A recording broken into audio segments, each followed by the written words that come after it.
discussion today, which is about an increasingly hot topic in the startup world. It's about sustainable and impact investment.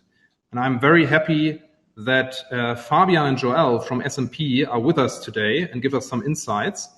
They both advise venture capital and buyout and fund of funds on fund structuring and fundraising. So very happy that you are here. Just a short note before we actually deep dive into the presentation. In case you have any questions, please use the chat function. We will have a Q&A session at the end, probably 5 to 7 minutes long. So I will collect all your questions and then hand them over to Fabian and Joel at the very end. So just use the chat function. Also, there is a grab your mic function. So at the end, you have the chance to grab a mic, then you will pop up with your video screen on, and then you can ask questions to both of them. And last but not least, short hint, during the presentation, we will use some polls, and I would really like to ask you that you answer those polls because that's super interesting and we want to interact during the presentation a little bit. That's it from me. Now the stage is yours, Joel and Fabian. Thank you very much, Moritz. Thank you for the kind introduction and thanks for having us. So hello, everyone. This session is about ESG and impact investing and how it affects VC-backed companies. I'm Fabian Euhus, partner at S&P's funds team. S&P is a law firm focused on venture capital and private equity. I will present this session together with Joel, who is our ESG and impact expert.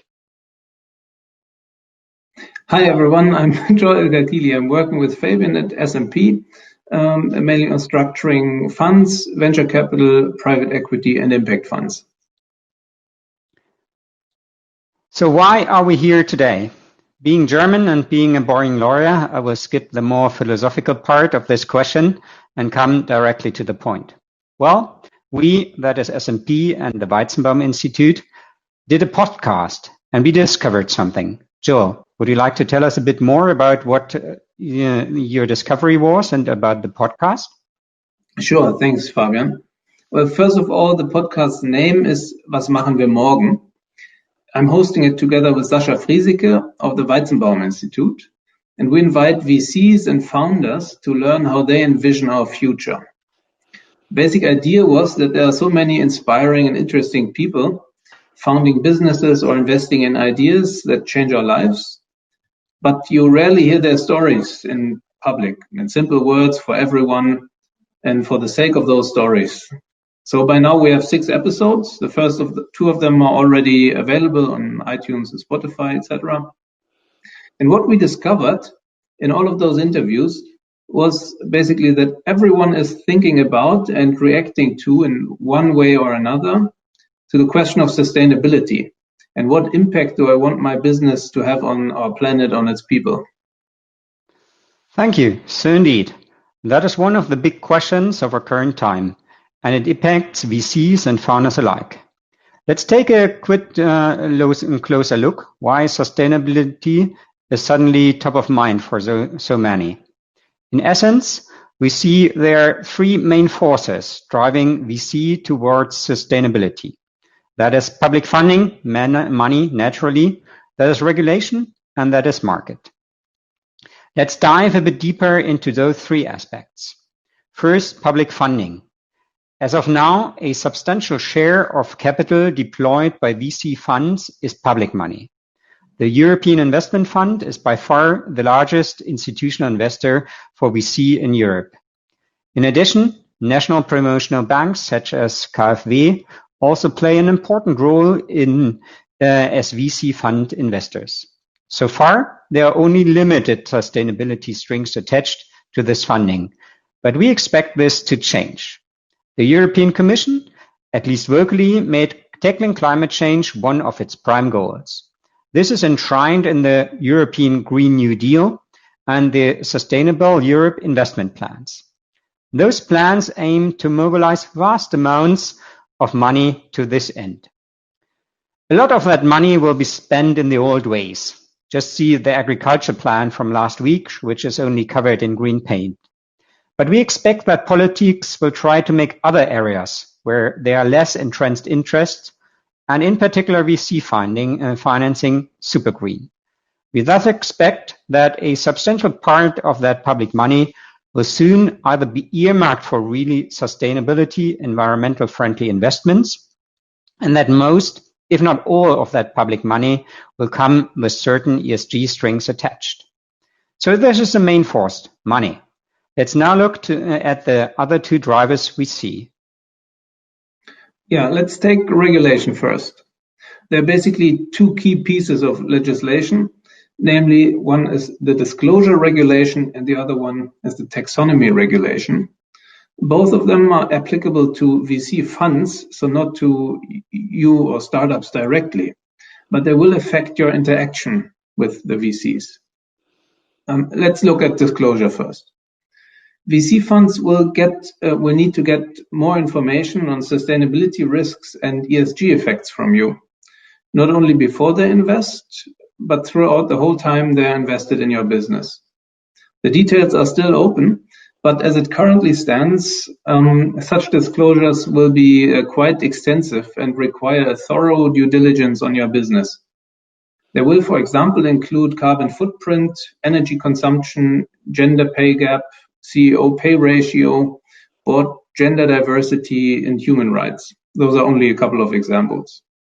And then you have the taxonomy. In short, it will set a uniform standard of what sustainability actually means. So if VCs brand themselves as sustainable, this will basically be determined in the taxonomy. And it will, in short, again, depend on your business whether they can brand themselves as sustainable. So, as we have just about 70 people in the room, which is great, we would try to make the first poll. Moritz, if you could circulate that. Would you expect this change towards sustainability have any kind of interaction with your own VC investors, if you have so? I don't know if that poll is now be seen. Let's give me a second. Sure. And then there should be a poll coming up. So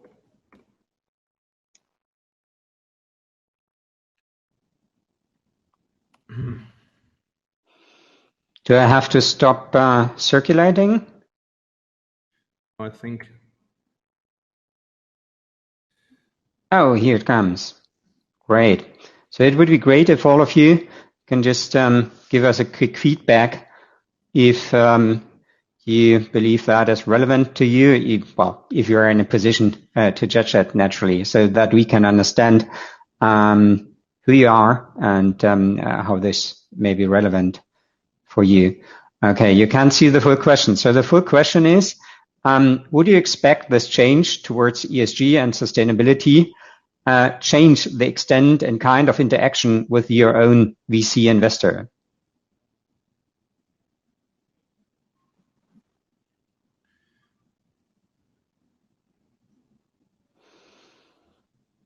Well, if that is too much yet, I don't know, Moritz, do you see any results coming in? Yes, all the results here. So I think we can end the poll right now. Super. Let's just take a screenshot and then. Great. So should I talk about the third force, market? While regulation will start kicking in March 21, we already see the market driving up sustainability requirements. Beyond public investors' demands, we've just talked about public funding a second ago, private investors increasingly demand sustainability, either in form of minimum standards or as part of the investment strategy. And this trend will likely increase in the future. So how will that all impact you? Let's make a short self-assessment or a short assessment and putting the great questions we see. So we would like to explore a little more how the impact towards ESG can affect your fundraising opportunities. It's just a couple of quick questions, and those amongst you who are founders may answer those questions in a separate poll. We will get back to that later on. So first, let's ask, is your business in line with general ESG requirements? And maybe I explained that a bit while you're answering this poll. Of course, you have to know what that actually is. What are general ESG requirements?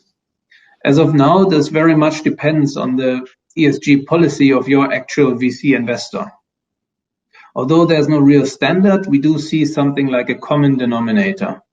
And that would, for example, include environmental sustainability in the sense that air travel should be avoided wherever practical. Measures should be taken to reduce your energy consumption, perhaps even measure and decrease your business carbon footprint. And from a social perspective, it could involve safe working conditions, promotion of equal opportunities, including kids compatibility, for example. And please note that those general ESG requirements already or very likely soon will include monitoring and reporting mechanisms to ensure the flow of information during the VC fund's holding period. And again, just checking some generic ESG-related boxes prior to an investment will not be sufficient anymore. There will be much more extensive communication. So that is what we see as the first question. So how is that in line with your ESG requirements? Or is your business in line with ESG requirement? Let's look at the second question. Is there a social or environmental impact inherent to your business model? Joe, can you help me with that? What does that mean and why would that be relevant? Sure.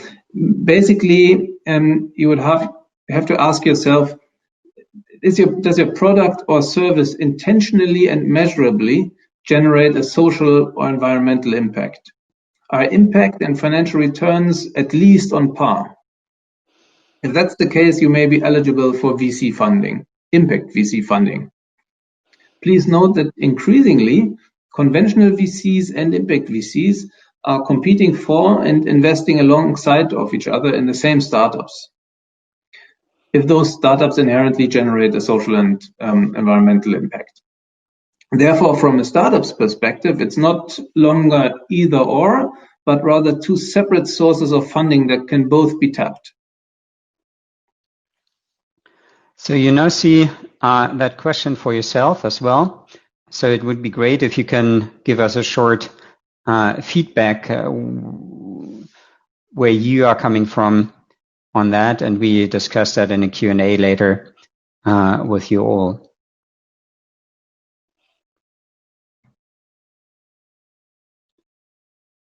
So let's look at the third question we see.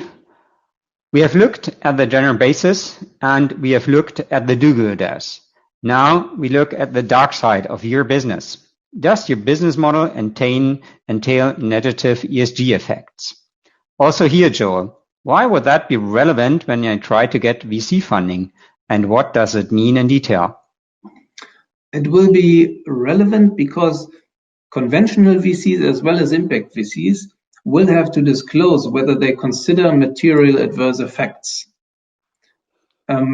We call this a comply or explain approach, whereby you may opt for non-compliance and say, we don't consider those effects at all.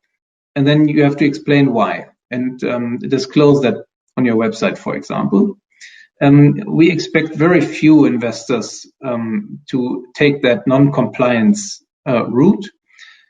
Basically, only those without public funding, probably. Most of them will consider those negative effects. That's why it's relevant for funding. Ascertaining whether your business does or does not entail negative ESG effects involves a considerable effort of work. Currently, a template is being discussed and developed by the European legislator. And as it stands, that template includes 32 indicators, many of which require measurements and calculations, for example, of greenhouse gas emissions. So who will do the work? The VCs? Well, they are the addressees of the regulation, but they won't be able to do it alone. So thank you very much. So as a summary, there are massive forces, public money, regulation, general market shifts that drive VC funding towards ESG. That means startups receiving VC funding will have to understand where they are and where they're heading to, and look at the bright side as well as the dark side of the business. Those on the bright side of the ESG aspects can expect additional funding sources to become available. And those with plenty of skeletons in the closet may face deteriorating financing conditions. So that was it from us. It would be great if we could do a group fee now, and then head to the Q&A session. Moritz, can you tell us how that works? Yes, I will just start that group fee function where we basically do all a picture of ourselves. We try to do that for every session, so you have a small reminding thing of every session. So it would be nice if you just participate, and then we move on, since we are only having 3 minutes left for that session, to the Q&A session quickly. So I will start that now. You should all see something where you should take a selfie.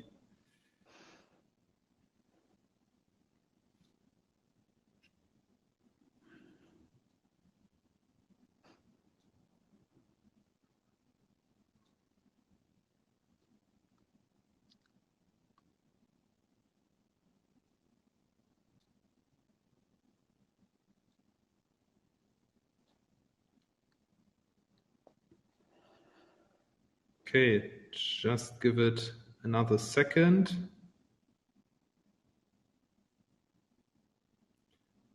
And all of you could use that on LinkedIn. It's actually quite nice. Okay, great. Thanks for participating. Then now let's move over to the Q&A session. I would suggest, since there is one question which popped up in the channel, we go first with that one. Yeah, so that would be great. From Johannes, hi, how can non-European startups get impact investments if they are building environmentally friendly markets? How can these get VC attention?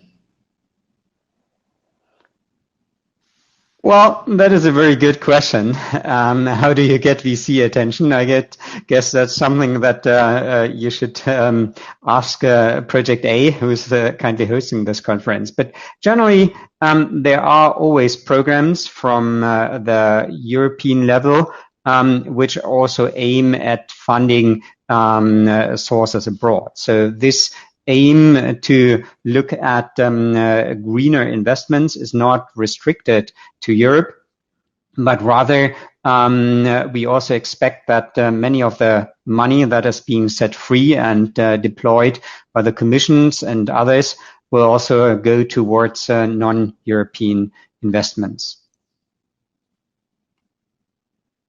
Okay, thanks for answering that question, Fabian. I think there is a second question and a third question as well. So first, maybe the question of Till. Where do you think does the motivation from the VCs come from? Intrinsic motivation to do good, or because the capital market already established and requires ESG metrics? Well, if the church bell is not too annoying, I will give it a try. I think it's both in varying shapes and forms. Some teams really take it very seriously from an intrinsic motivational perspective, and others are more reacting to demands by investors and the market. It really depends on the team, but there are definitely many teams who take this topic rather serious, and not only impact VC teams, but also among the conventional VC fund teams. We see teams asking for ESG policies and really thinking about how to do a good policy and be effective on that front.